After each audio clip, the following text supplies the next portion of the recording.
saya lebih banyak zong di pemakai ketimbang di lelang.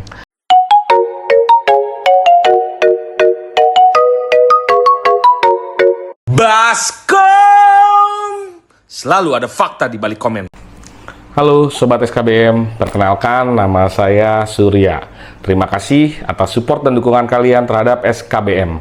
Kami tidak bisa maju tanpa dukungan kalian. Jadi terus dukung kami dengan belanja di SKBM Store. Karena SKBM Store tempatnya barang yang berkualitas. Jangan ragu, kalau ada yang cocok, bungkus saja. Cek keranjang kuning ya. Atau cek toko kami SKBM Store di semua platform marketplace ada. Jadi kalau kalian cocok silahkan di check out aja. Oke, kali ini perdana kita lagi ada di konten Baskom, yaitu konten bahas komentar. Selalu ada fakta di balik komentar. Dan kali ini konten perdana, konten pertama, kita akan bahas komentar yang ada di akun saya, akun SKBM. Jadi kalau kalian ada pertanyaan, jangan ragu, tulis aja di kolom komentar. Mohon maaf sebelumnya kalau DM yang masuk belum bisa saya balas satu-satu, karena sibuk banget. Dan terus terang ada beberapa kegiatan yang saya lakukan setiap harinya. Jadi saya tidak selalu ngonten terus. Jadi memang ada beberapa pekerjaan yang kebetulan yang mungkin bertolak belakang. Jadi nanti saya ceritain tentang profil saya di konten berikutnya mungkin. Jadi buat teman-teman yang nanya atau DM ke akun saya itu sesempatnya saya akan balas. Sebisanya saya akan balas, tetapi kalau belum terbalas, minta maaf dulu nih sebelumnya nih. Tapi kalau di konten kan kita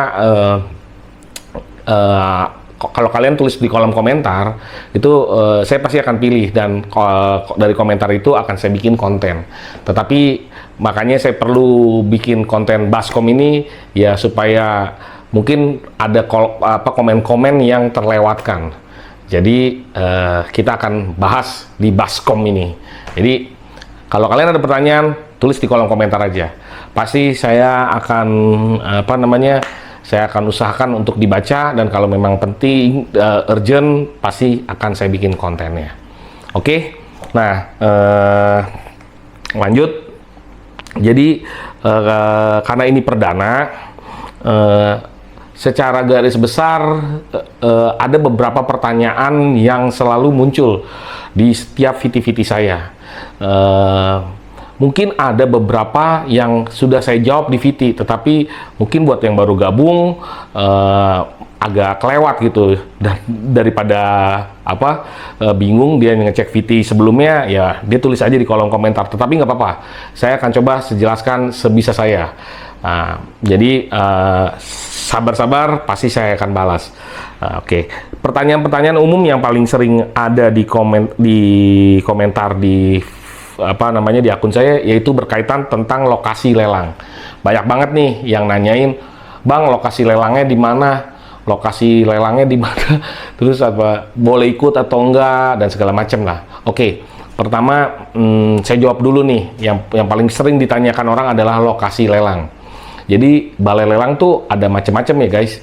Jadi balai lelang itu, kalau saya kebetulan tempat tinggal di daerah Jakarta, dan di Jakarta ini mungkin ada banyak sekali balai lelang. Tetapi karena saya ini lagi konten tentang lelang, dan menurut saya balai lelang yang cocok untuk pemula itu adalah yang sering saya buatin konten, yaitu di Pasbit. Pasbit itu dari PT Power Asetindo Selaras. Nah, dia belum ada cabang lain nih. Setahu saya nih, belum ada cabang lain. Yang dia cuma ada satu aja nih. Nah, lokasinya ada di daerah Petukangan, Jakarta Selatan. Tepatnya di Jalan Palem Raya. Petukangan, Pesanggerahan, Jakarta Selatan. Nah, kalau kalian masih bingung, kalian bisa Google aja. Pakai Google Map juga keluar kok. Kalian ketik aja Power Asetindo Selaras. Atau misalnya kalau di Chrome, ya kalian cari aja Pasbit gitu. Mereka ada webnya juga, nanti kalian akan di direct ke sana. Nah, kenapa di power? Kenapa kontennya di Passbit? Yaitu karena menurut saya di power ini untuk pemula ya, ini lebih enak, nggak berlibet, satset, one day service. Jadi kalau kalian belum terbiasa di lelang, ya buat awal tuh lebih baik di Power Asetindo, di Passbit. Nanti mungkin kalau udah sering di Passbit, kalian lelang di tempat lain, ya plus minus ada. Tetapi ya kalian nanti bakal ngerti kok kenapa saya bikin konten, saya referensiin untuk pemula ya. Nah, bukan berarti dia paling bagus. Ya kalian nanti bisa nilai sendiri lah. Cuman sekali lagi, saya nggak di endorse nih sama Passbit, dan saya bukan karyawan Passbit. Jadi ya saya ini sebagai pedagang aja, pedagang yang suka ngambil di unit lelang di Passbit. Kenapa saya nggak jualan di sosmed saya? Karena takutnya rancu ya. Jadi saya tiap kali dapat unit lelang, saya jualnya di marketplace. Dan saya tidak campurkan di sosial media karena takutnya nanti jadi rancu, jadi bias gitu. Saya lebih mendorong buat kalian kalau emang lagi cari unit, jangan beli sama saya.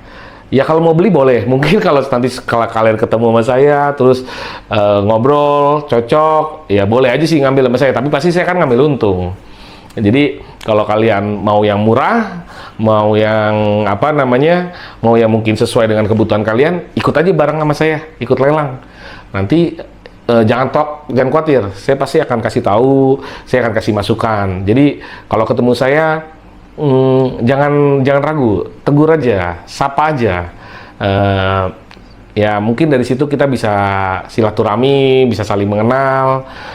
Tetapi saya nggak mau jualan. Pada dasarnya saya nggak mau jualan ke kalian. Maksudnya ya kalau kalian mau, ya kalian ikut lelang aja bareng sama saya. Saya pasti bantuin kok. Jadi saya nggak jualan unit lelang ya di sosial media. Saya jualannya di marketplace saja. Tapi kalau kalian mau, kalian bisa ikut. Nah, kemudian balik lagi ke topik. Jadi kenapa di Passbit? Ya karena tadi untuk pemula lebih ramah lah. Nah, terus kemudian kalau biaya admin so-so lah. Artinya ya sama aja. Ya ada beberapa yang lebih murah tetapi mereka exclude sama PPN. Jadi kalau di Passbit biaya admin sudah termasuk PPN untuk unit motor ya. Kalau unit mobil ya exclude. Nah, tapi kalau unit motor udah include. Jadi kita nggak usah repot lagi ngitungnya. Pokoknya dari harga dasar kita ngebid, kita menang, misalnya kita menang, tinggal tambahin aja biaya admin, terus dikurangin sama deposit, udah, itulah yang kita tebus. Jadi kita nggak repot-repot lagi untuk ngitung pajaknya. Terus untuk lelangnya sendiri, ya itu kalian bisa ikut sama saya, tenang aja, saya pasti akan bantuin. Nah, kapan lelangnya? Hari lelangnya, kalau tadi lokasinya udah saya jelasin, yaitu ada sekali lagi saya tegasin nih, Jalan Palem Raya, Petukangan Selatan, Jakarta Selatan. Petukangan, Jakarta Selatan. Kecamatannya Pesanggerahan. Nah, kalau hari lelangnya setiap hari Senin sama hari Kamis. Senin dan Kamis, bukan Senin sampai Kamis, Senin dan Kamis. Jadi seminggu tuh ada 2 kali, Senin dan Kamis. Jadi buat kalian yang sering-sering nanya, ini saya udah jelasin ya, Senin dan Kamis. Nah, jamnya jam berapa? Nah, sebenarnya kalau pas di hari lelang, pas di open house itu dari bukanya sih dari jam 9 pagi mereka udah buka. Kalian bisa lihat, cek unit. Nah, kemudian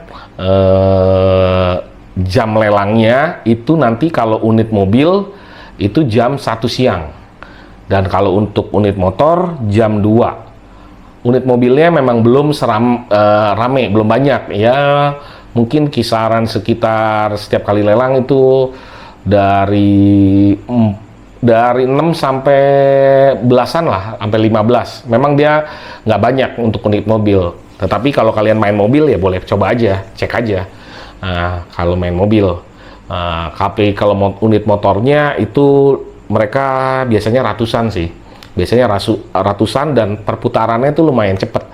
Jadi apa namanya, begitu setiap minggu, jangan kan setiap minggu, setiap hari itu ada perubahan masuk. Cuman apa namanya, yang bisa dilelang itu kan dia perlu persetujuan lagi dari leasing, karena unit lelang itu tuh bukan punyanya balai lelang ya.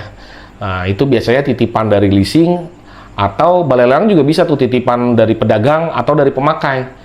Jadi kalau kalian nih misalnya punya unit, terus kalian repot nih, nggak mau apa ngejualnya, kalian nggak bisa ngiklaninnya, terus males balesin iklannya, chatnya atau segala macam, kalian bisa titip di balai lelang. Jadi kalian titip aja unit kalian. Misalnya kalian punya motor Vario atau motor Beat atau motor NMAX atau motor apapun lah, kalian punya motor Vario misalnya, terus kalian mau jual, ya udah kalian mau jual berapa? Kalian mau jual misalnya 10 juta, ya udah titip aja di balai lelang.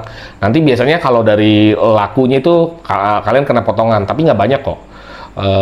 Potongannya tuh berapa persen gitu. Kalian bisa tanyakan aja langsung ke balai lelangnya. Tetapi intinya kalian bisa nitip tuh di balai lelang 10 juta. Nah, nanti dilihat aja kalau 10 juta nggak laku, ya misalnya 10 juta nih, kalau laku ya udah langsung laku. Misalnya kalian ternyata ada yang ngebid gitu 10 juta, terus naik lagi jadi 10, 100, 10, 200, 300, 500, masih ada yang ngebid sampai misalnya sampai yang tertinggi 11 juta, ya udah kalian akan terima tuh 11 juta dipotong sama biaya ya. Terus tapi kalau misalnya nggak laku gimana? Ya kalau nggak laku itu balik lagi ke kalian. Bisa unitnya kalian tarik kembali, misalnya ya udah nggak usah dijual di balai lelang ini, atau kalian tetap di balai lelang itu tapi kalian turunin harganya. Kalian turunin misalnya jadi 9.700.000 dulu, atau 9.800.000, atau turunnya ya terserah kalian mau nurunin 100 apa 200 atau gope atau langsung 1 juta juga bisa. Atau misalnya kalian turunin 9 juta. Ya nanti dilihat kalau emang laku ya udah akan dikabarin sama balai lelang. Kalau nggak laku ya udah, ya berarti kalian balik lagi ke kalian mau ditarik atau mau diturunin lagi. Jadi di lelang seperti itu. Unit akan kalau buat pemakai itu balik lagi ke pemakai. Tapi kalau buat leasing nih yang nitip unit lelang di balai lelang, itu biasanya mereka akan turunin terus. Dia akan turunin sampai unitnya laku. Karena ya mereka kan sibuk survei, terus sibuk jualan lah intinya lah. Nah, terus sibuk narik juga. Kalau ada yang macet pasti mereka sibuk buat narik tuh. Karena beberapa mungkin ada yang kreditnya nunggak. Jadi mereka kredit macet. Nah, mereka sibuk narikin juga. Kalau unit yang ditarik mereka juga harus jual, pasti mereka kerepotan. Jadi makanya mereka jual, kalau mereka jual lewat balai lelang. Jadi dijual ya apa adanya, sesuai kondisi waktu mereka tarik. Jadi begitu mereka tarik nih, biasanya debt collector tarik itu entah kadang dia taruh di kantor, mereka tarik bawa kantor, tapi biasanya kalau di kantor kan mereka pasti terbatas kan lahannya. Nah kadang-kadang begitu ditarik, unit tuh langsung diserahin ke balai lelang. Nah nanti di balai lelang tuh ditunggu dulu, di hold dulu. Ya mungkin ada batas waktu mereka mungkin yang pemilik yang sebelumnya bakal ditebus atau gimana. Nah kalau misalnya setelah jangka waktu tertentu nggak ditebus, ya sudah biasanya itu dilelang. Nah jadi itu persetujuannya dari leasing biasanya. Nah di balai lelang ini setiap hari tuh biasanya masuk tuh motor-motor tarikan.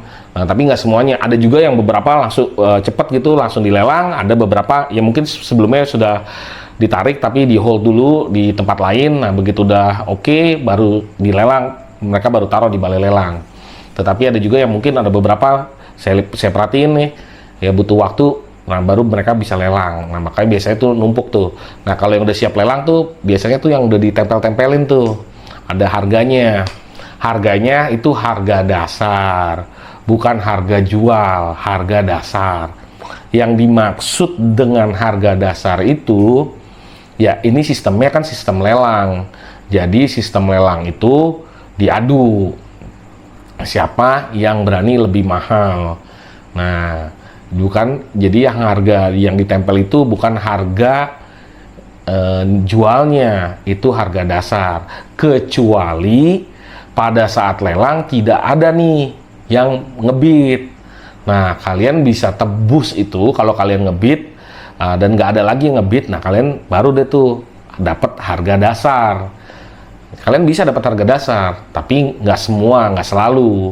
Untuk beberapa unit, ya harganya lumayan keras ya, karena kita adu-aduan. Pedagang itu atau pemakai atau pokoknya yang peserta lelang itu diadu. Nah, siapa yang berani lebih mahal? Nah, sistem lelang itu seperti itu teman-teman. Nah, balik lagi ke konten, balik lagi ke topik maksud saya. Nah, kenapa saya suka di Passbid? Ya, putarannya juga cepet, sat-set gitu. Terus setiap minggu, setiap kali open house tuh selalu ada unit yang baru. Nah, surat-suratnya, ini surat-surat ada beberapa yang surat-surat sih. Jadi saya tegasin sekali lagi, balai lelang tuh nggak mungkin jual motor bodong, nggak mungkin jual motor bodong. Jadi pasti ada BPKB-nya. Nah, pasti ada BPKB. Kalau STNK, faktur, nah itu tergantung. Kadang ada, kadang nggak ada. Itu kan kadang-kadang ini kan posisinya tarikan ya. Jadi mungkin pada saat ditarik, nah yang punya, yang kredit nih nggak mau ngasih STNK-nya. Kalau BPKB kan kalau pada saat proses kredit kan pasti kan ditahan kan sama leasing kan. Jadi BPKB itu pasti ada, nggak mungkin nggak ada. Nah, tapi kalau SNK itu kan pasti di tangan si kreditur. Nah, kadang suka dikasih, kadang enggak. Nah, jadi SNK tuh beda dan harganya juga pasti beda. Jadi biasanya kalau yang unit yang BPKB aja atau SNK-nya nggak ada, atau BPKB ada tapi SNK-nya ada tapi pajaknya pules lama. Ya itu kan pasti harganya makin lama makin turun. Karena kan begitu harganya mahal, misalnya unit A gitu, Vario gitu. Misalnya Vario 150. Misalnya tahun 2015 sampai 2017 lah, 2018 lah. Itu kan kita tahu pasaran itu kan misalnya pasarannya tergantung lagi ya kondisi ya. Tapi kita ngomong nih, misalnya pasarannya kondisi oke, pajak hidup itu kan range-nya di sekitar 12 sampai 13 juta. Nah, misalnya kita di lelangan tuh. Nah, ketika di lelangan kan nggak mungkin kita nih sebagai pedagang, ketika harganya misalnya 12 juta kan kita nggak mungkin beli dong. Karena kan nanti kan kita betulin, kita iniin. Nah, terus kita kan pasti harus ada spare margin kan. Nah, biasanya kan kita paling ya misalnya kita pasti akan minat di angka 10 apa di angka 11 gitu, karena masih ada spare misalnya 1 juta atau 2 juta gitu kan, tergantung lagi kita lihat kondisi kira-kira nih motor nih kita dandaninnya banyak nggak gitu. Tapi misalnya belum, ya kita nggak mungkin ambil, ya tunggu aja di berapa hari ke depan atau di minggu depan juga pasti harganya turun. Jadi misalnya di angka 12 juta, ya kita nggak usah beli, tunggu besoknya lagi turun 11.500, masih tinggi. Kita lihat, oh dia pajaknya dia mati 2 kali atau mati 3 kali. Nah kita kan pasti akan kalkulasi nih, dia pajaknya berapa. Nah terus misalnya dia udah kena progresif atau enggak gitu, kan pasti kita hitung. Kalau masih belum ketemu nih, belum lagi kita perbaikin, terus nanti kita jual kan pasti di sekitar pasaran kan. Wah nggak masuk nih, ya gitu udah kita tunggu.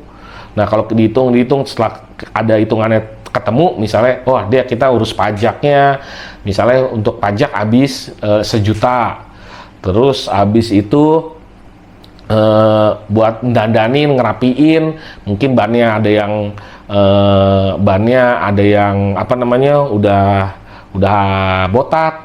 Terus mungkin harus kita ganti oli, harus kita servis CVT-nya agak kasar atau dan lain sebagainya, atau bodinya ada yang pecah. Mungkin kita kalkulasin misalnya pajaknya kayak tadi mungkin pajaknya sekitar 1 juta lah taruh. Terus habis itu buat dandan misalnya taruhlah 1 juta. Nah, begitu terus pasarannya misalnya kayak tadi saya bilang taruhlah 12 juta atau 13 juta. Cepet lah, taruhlah kita let's say 13 juta. 13 juta kita bisa jual nih. Oke, berarti kita potong 2 juta tadi kan berarti di 11. Kita mau margin berapa nih? Kita spare margin misalnya 1 juta. Berarti kan di angka 10 dong. Nah, di angka 10 atau di bawahnya baru kita mulai ngebid. Kalau 10 ke atas ya jangan dibid, diemin aja. Kalau misalnya ada yang ngabid, ya balik lagi, ya kita kan udah tahu nih hitung-hitungannya. Masa iya kita berani? Ya gitu. Tapi kalau berani silakan aja. Berarti bukan motor, bukan milik kita, bukan untuk kita. Mungkin buat yang lain. Mungkin dia punya stok motor apa namanya?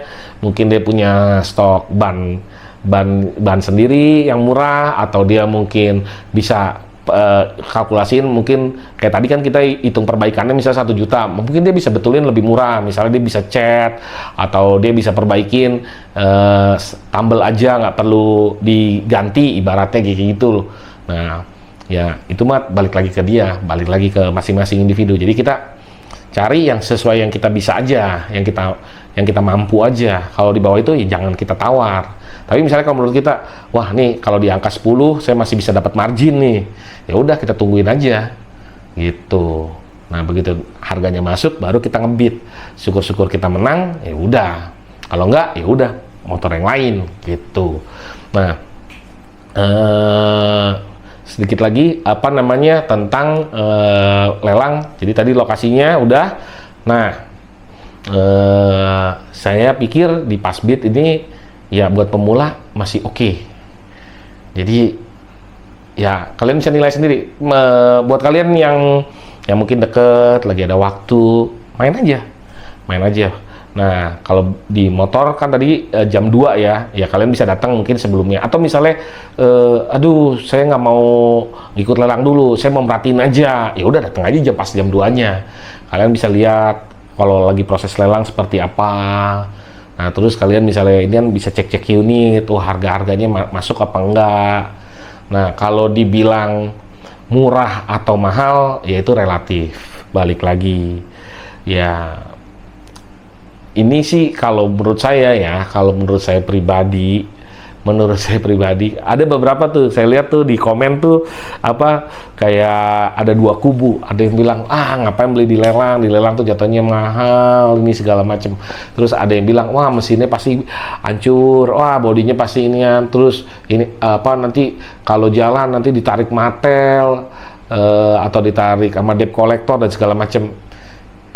Kalau menurut saya sebelum kalian bisa sebelum kalian lihat sendiri gitu dan kalian pahami nih prosesnya, ya nanti kalian juga tahu kok maksudnya. Tapi kalau ada yang bilang lelang tuh apa namanya kayak scam gitu, penipuan atau ini, ya saya nggak tahu lah ya. Makanya kalian cari yang benar. Nah ini kalau saya berdasarkan pengalaman, ya saya aman-aman aja gitu. Dan banyak teman-teman saya pedagang, ya aman-aman aja. Maksudnya aman-aman tuh nggak seperti yang diomongin gitu. Tetapi mungkin di lapangan berbeda ya. Di komen-komen itu berbeda sampai ada 2 kubu gitu. Tapi ya udah supaya clear, lebih baik kalian ikut. Kalau kalian ada waktu, kalian ada kesempatan, ikut aja. Pasti saya bantu kok, pasti saya bantu sebisa saya ya. Kalau kalian butuh saran, butuh masukan, ya saya akan coba. Tapi saya bukan mengklaim kalau saya ahlinya. Saya juga masih belajar. Saya juga masih baru dalam ini ya. Teman, nggak apa-apa kalau buat kita sama-sama belajar. Tetapi yang maksud saya yang tidak seperti yang di komen-komen yang ini ya teman, ya udahlah itu sudah emang adanya begitu. Jadi ya udah buktikan datang kalau sempet. Karena ya kalau saya pribadi ya bahkan ya saya nggak munafik ya, saya jualin gitu, saya jual mungkin udah bukan ratusan ribuan kali yang saya jual dalam kurun waktu ya sebenarnya belum lama lah saya main motor. Ya sebentar lah, masih dibilang masih banyak suhu saya sih. Tapi ya saya jual aman. dan apa, saya dapat untung. Kalau nggak dapat untung kan ya buat apa saya kerjain terus, saya datengin gitu. Dan apa namanya, kalian juga bisa lihat di konten-konten saya gitu, maksudnya ya udahlah. Tapi saya nggak bisa ngomong kan kalau belum kalian belum ngerasain sendiri. Tapi memang benar, kita harus hati-hati. Jadi nggak salah hati-hati sih, dan kita harus benar-benar cek, takutnya zonk. Karena saya pribadi juga pernah zonk tuh artinya bukan unitnya bermasalah, enggak, tapi ya ada beberapa hal yang mungkin saya miss pada saat cek. Jadi saya apa namanya, belinya jadi agak mahal sebenarnya, mungkin karena saya lebih ya itulah. Tapi ya paling berapa kali ya, saya sih pengalaman saya sih yang pahit sih kayaknya dua kali. Kalau dihitung ininya, perbandingannya ya, antara saya ngambil unit lelang sama saya ngambil dari pemakai, kalau dibanding rasionya, saya lebih banyak saya jong di pemakai. Saya lebih banyak zong di pemakai ketimbang di lelang. Karena kalau di lelang kan kita dikasih waktu ya. Kita bisa cek, mau tes nyala boleh. Terus kita cek satu-satu kondisinya, kita buka tutup lubang olinya, atau kita ya shocknya kita coba-coba, kita tes gitu. Terus kita udah tahu nih harganya nih, udah harga memang mepetnya nih, harga ini dasarnya. Nah, tinggal kita kalkulasi aja. Nah, itu ya unit lelang saya, ya itu dari ribuan yang saya dapat, ya zongnya cuma 2 kali. Nah, di pemakai mungkin dari 10 misalnya 10 unit yang saya pakai, pasti ada tuh satu perbandingan ya, satu yang ternyata nggak sesuai. Karena mungkin pas ngecek malam-malam, atau mungkin pas ngeceknya apa namanya, kondisi tidak memungkinkan. Jadi kadang saya dapat dari tim marketing saya gitu. Jadi tim marketingnya juga ya namanya calo ya, marketing calo ya, dia kan dapat komisi ya. Kadang-kadang dapat komisi kanan kiri lagi, dari saya dapat, dari yang kita juga dapat. Nah itu kadang lebih banyak zong ya. Kalau nggak bener-bener itu kan ya itu dari 10 satu lah ada. Tapi kalau dari unit lelang, dari ribuan unit lelang yang saya paling baru dapat 2. Yang itu juga ya karena kesalahan saya sih, benar kesalahan saya, karena saya nggak ngecek. Balik lagi ya, di lelang itu jual apa adanya.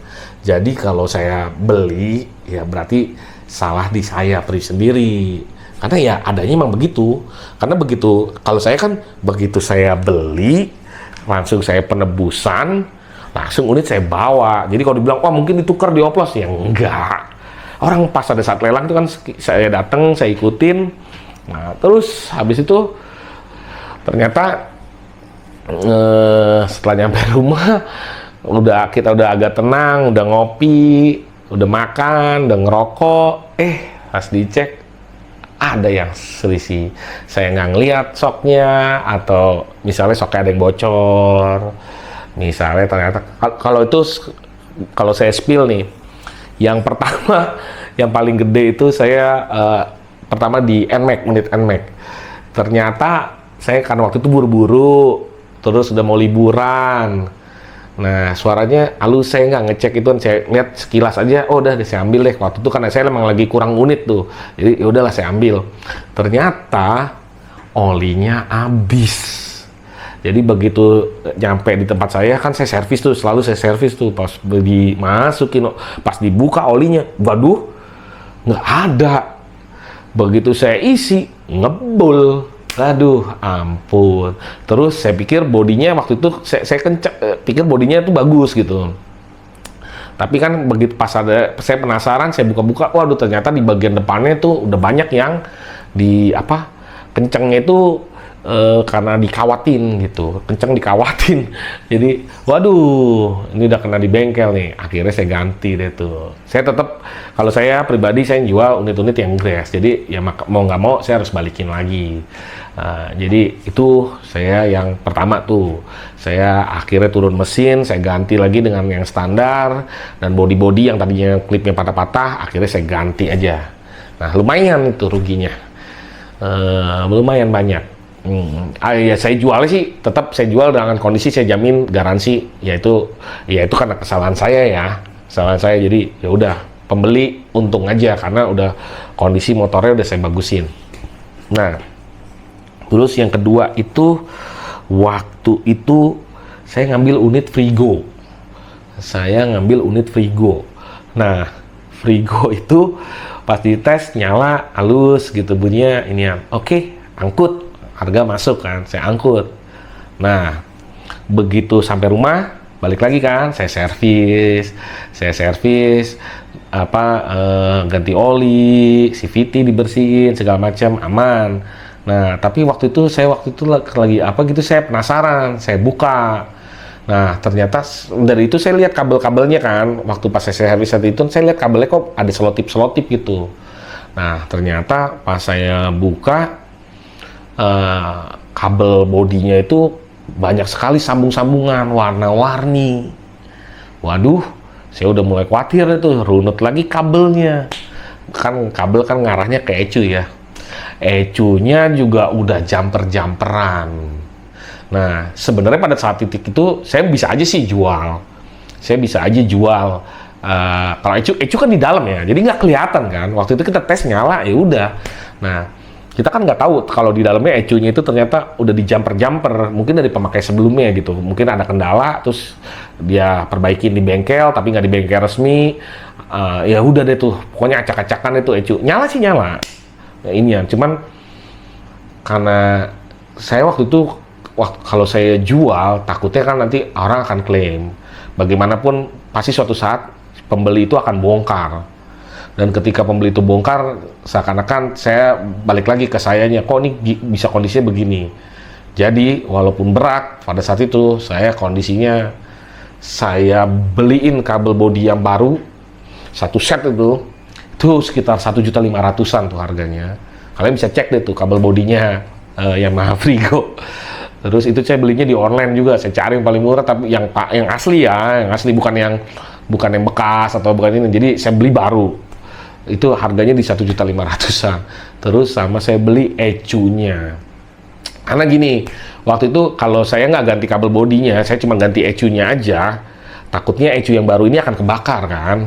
Karena ini kan nggak standar nih, yang kabel-kabelnya. Nah, kalau kabelnya saya ganti, terus juga ecunya nggak saya ganti, takutnya karena ini setrum, karena kita harus ngurut kabel lagi. Oh udah lama, repot lah. Kalau yang ngerti itu kan hanya beberapa orang tertentu, mekanik yang bisa ngerti jalur kelistrikan ya. Jadi akhirnya ya udah ganti deh tuh ecu sama kabel bodinya. Nah, itu 2 kali aja deh tuh. Terus setelah itu ya aman-aman aja. Dan makanya ketika saya ngambil yang motor, kenapa saya lebih suka unit yang grass-grass ya, karena ya itu sebenarnya kita udah bisa lihat kok kalau dari pemakaian, dari kondisi fisiknya ya, itu kita bisa baca kok. Kita cek, juga mesin masih enak kok. Motor yang enak sama motor nggak enak tuh pasti ketahuan. Nah, kalau yang motor-motor minus, nah itu emang kesukaan pedagang tuh, karena ya balik lagi, beberapa pedagang tuh bahkan dasarnya emang mekanik gitu, jadi mereka ngerti gitu. Jadi mereka paham perbaikannya, dan mereka bisa dapat harga murahnya, mereka bisa, ya itu balik lagi strategi masing-masing pedagang lah ya. Saya nggak mau ke sana, tapi intinya ya udah, kalau saya, dan berdasarkan pengalaman saya juga, kalau saya ngambil unit yang agak minus, walaupun nanti kita hitung-hitung ada perbaikan, itu satu agak apa ya, agak di hati tuh agak kurang stuck gitu. Jadi tetap aja, maksudnya pasti kan kita pilih unit yang emang ini, karena hati jadi tenang, karena kita tahu kalau motor grass itu kedepannya tuh nggak mungkin bikin jajan, kecuali pemiliknya minus nih perawatannya nih. Tapi kalau dia ibaratnya perawatannya standar aja, saya berani jamin motor-motor yang emang motor bagus itu pasti nggak ngerepotin lah. Karena bagaimanapun ya, motor itu kan kaki ya. Itu motor kita itu kan ya kita butuh buat apa namanya ya, buat dari satu tempat ke tempat yang lain, atau dari ya kita punya kerjaan, kita punya usaha atau apapun lah. Motor tuh benar-benar kaki. Dan kalau ngerepotin atau masuk ke bengkelnya seminggu, nyalanya 2 hari 3 hari, abis itu masuk bengkel lagi, aduh kasihan juga. Saya juga nggak mau ngebebanin gitu ya. Jadi ya emang, tapi kalau sekarang kan emang gitu ya. Jadi kalian nih yang lagi nyari unit bekas, hati-hati, karena kalau dapat yang nggak bagus, saya ngerti itu pasti bakal susah, bakal nyusahin aja tuh, bakal nyusahin. Tapi kalau yang motor yang enak itu pasti apa namanya, pasti nggak bakal nyusahin lah. Yang penting kalian perawatannya standar aja, ya sering ganti oli, servis, segala macem deh. Kalau buat yang nggak ngerti ya kalian penting kalian cek aja, begitu dapet cek ke bengkel terdekat, terus benar dibacain apa kira-kira nih motor kendalanya apa aja gitu. Nah terus perawatannya kita kira-kira butuh apa aja. Nah kalau yang buat yang udah paham ya pasti udah tahu lah caranya ngerawat motor. Nah, balik lagi ke topik lokasi, dan lokasinya udah saya sebutin tadi ya.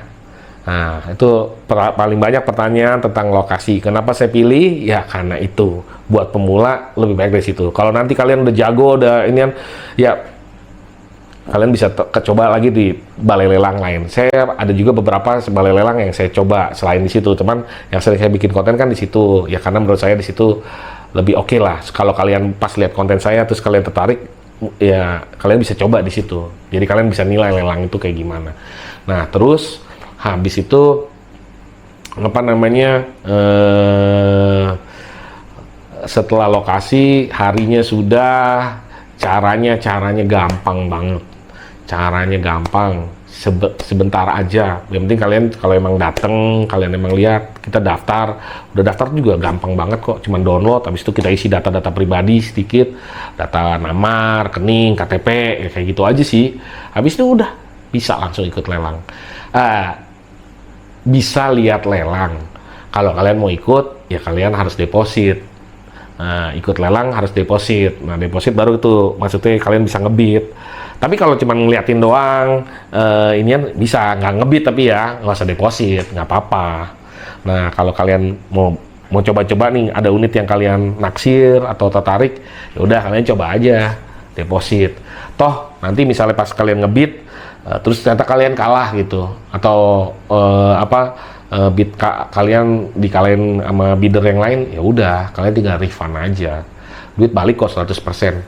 Ada tuh ini kolom komentar tuh yang nanyain, wah saya pernah ikut lelang tapi tuh situnya nggak balik.